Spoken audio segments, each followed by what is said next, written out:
All right, Patrick, the news came down this morning. We don't have many details yet, but 38-year-old Adam Zimmer has passed away unexpectedly.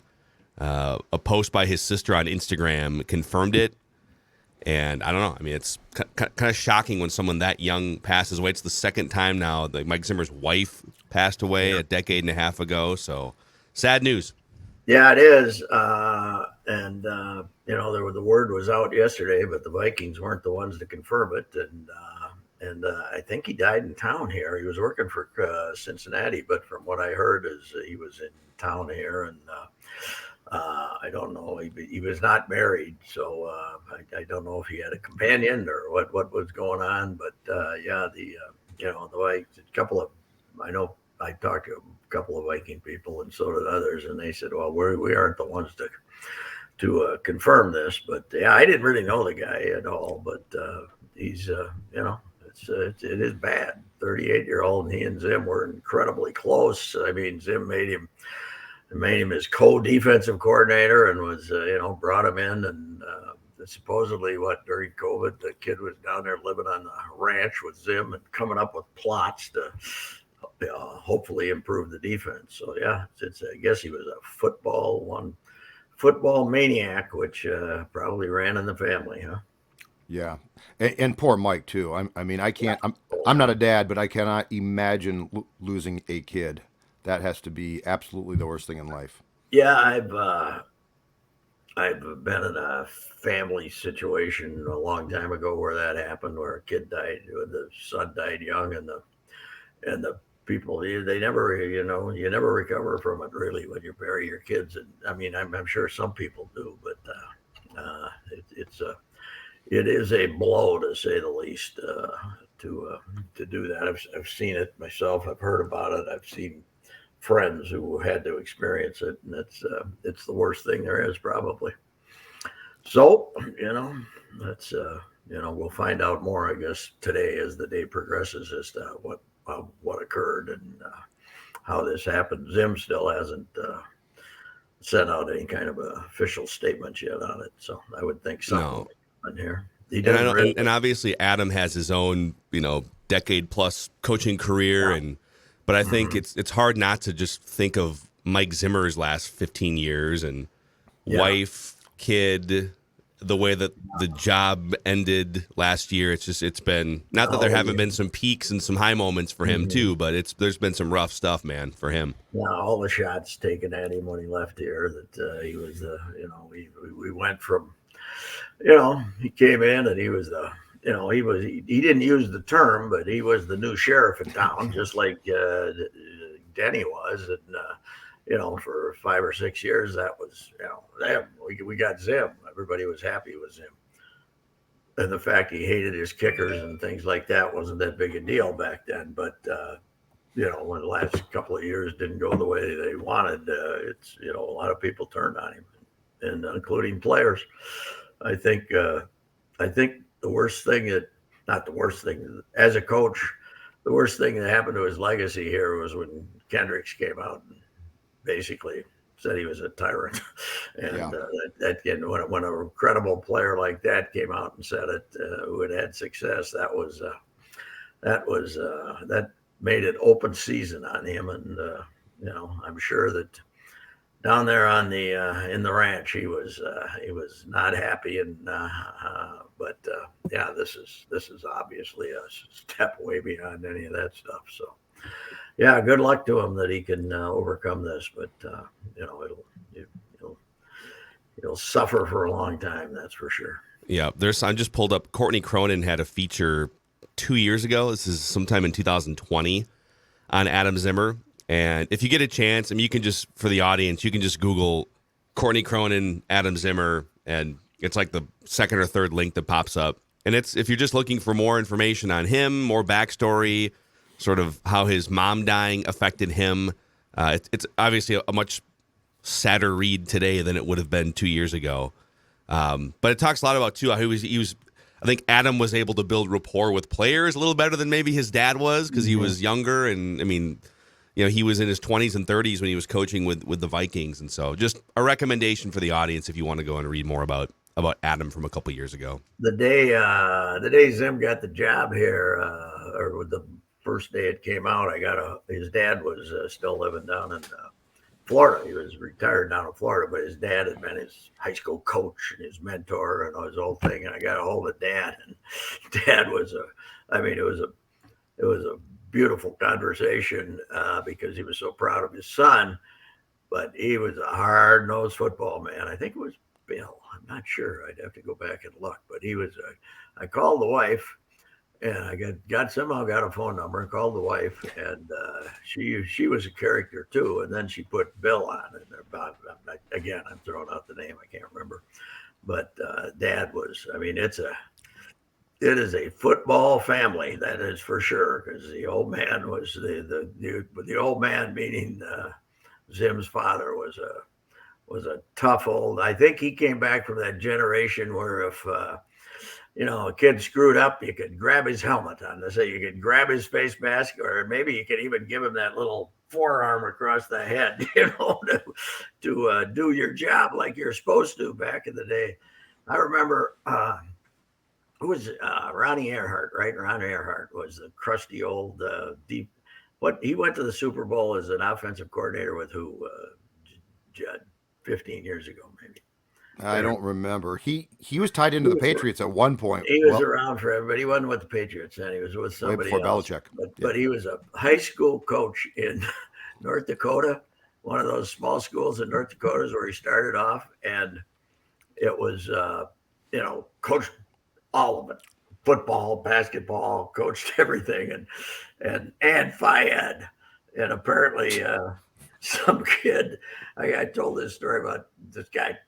I got a hold of somebody who played for him, and this kid smarted off to him, and he did this thing, whoop, and the kid went rolling. This guy told me the kid did about 5 somersaults across the court, and back then nobody thought anything of it. Of course, I wrote that, and then they should have been fired and all that stuff.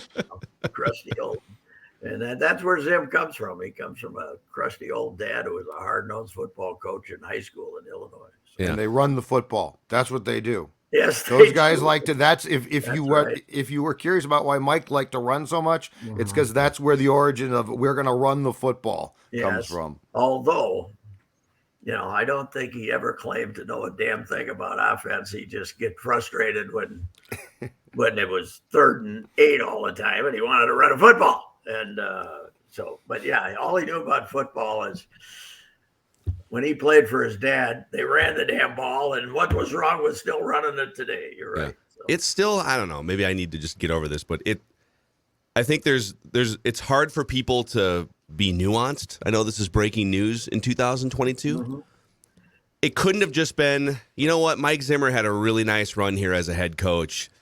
It was just kind of time for a new voice, and instead it had to be literally labeling him as this cancer and as this. It still bothers me the way that he was framed up. I don't think. Well, I guess Denny went through it too, probably but Denny'd been feuding with the media for years, and a lot of us. I'm not sure how I escorted him out of town, but I got to the point, even with the feud going on, that the last 5 years or so, I didn't really ever just bash him. I would try to have fun with him, kind of needle him a little bit. But Denny kind of had the situation, but Zim really never had any scandals here like Denny did have the big scandal. So it was, Les Frazier got to leave town without anybody ripping him, right?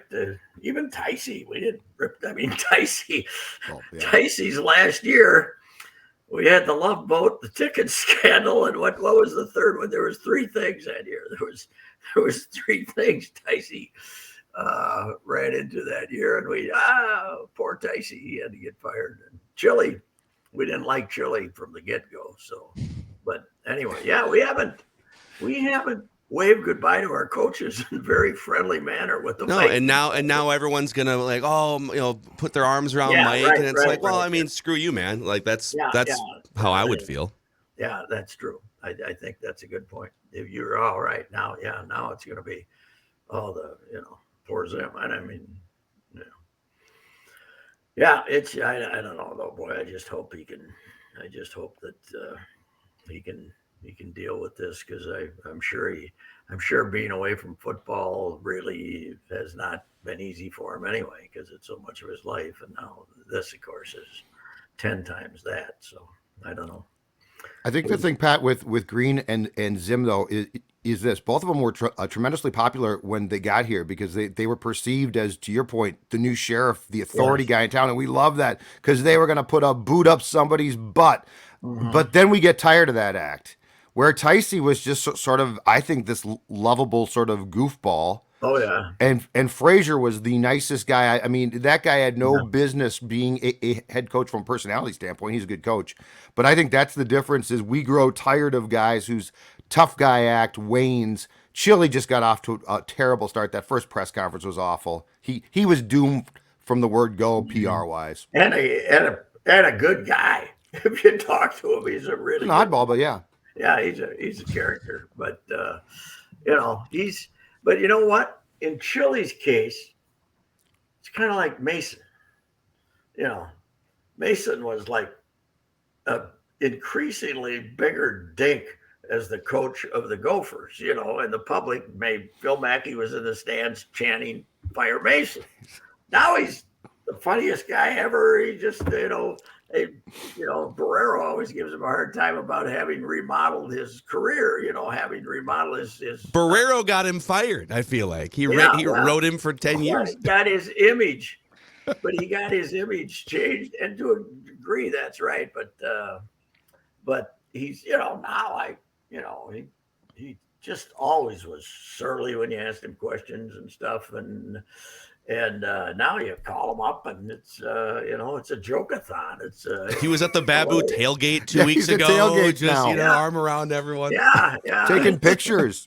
I think he got out of football.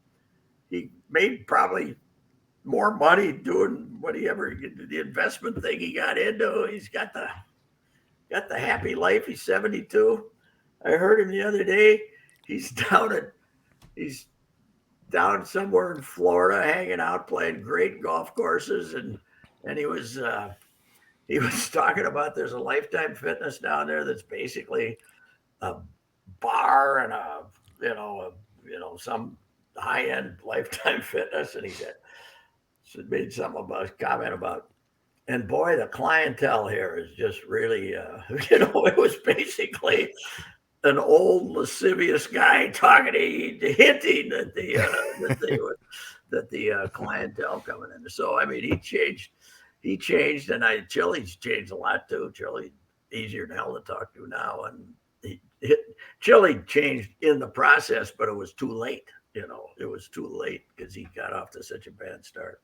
Judd, maybe you should take a flyer there. Maybe you should reach out for Go the on, first see him. time He in still 10 lives years. He Lives in the here. Twin Cities still? Yeah, well, that was a Western bad suburbs. thing because Okay. you and he were good, and then you were bad, right? Well, yeah, because 2010 required me to do some digging that he didn't appreciate. I think he thought I wouldn't do it. And, when you cut Moss without telling the Wilfs, it's really hard to ignore that one. And then when you lie to everyone after the Yeah. fact, yeah. But he didn't tell the truth when Moss came in. They made him take him. I think he never wanted him. I don't think he wanted him. He should have just called the Wilfs and said, I want to cut him, instead of cutting him and then telling the Wilfs, I cut him. Yeah. That put him on double secret probation. That's why he got fired. Oh, yeah, yes. He wouldn't have been fired because he still had like 4 years left on the extension he had just signed. That's one of the stupidest things the Vikings have ever done. Yes. Randy Moss leaves New England because they won't pay him. Because he leaves a chance to win the Super Bowl, right? Yeah. You love Belichick. And if you're going to bring him here, you better plan to pay him.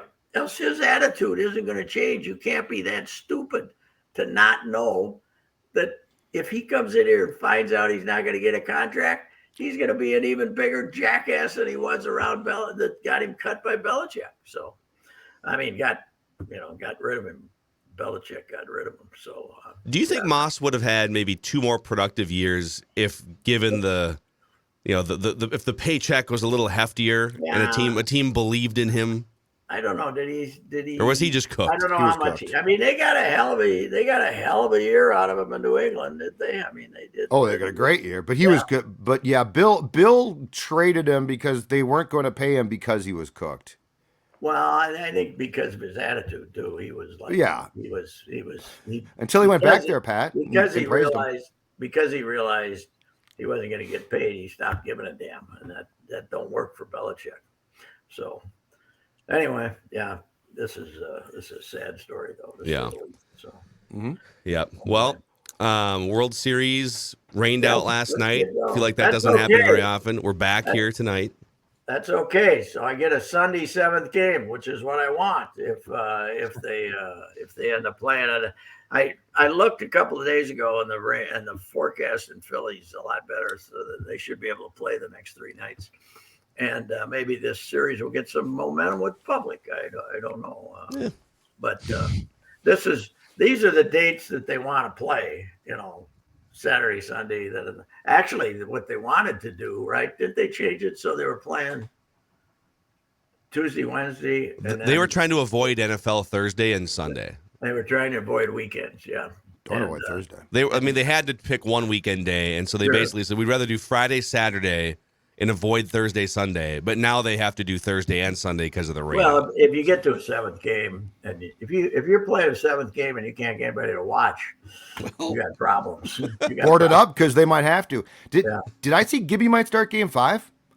Yes. I saw Gibby or Syndergaard, who they might get 2 innings out of if they want Gibby or this actually helps Philly because they didn't have to squeeze their. Mm-hmm.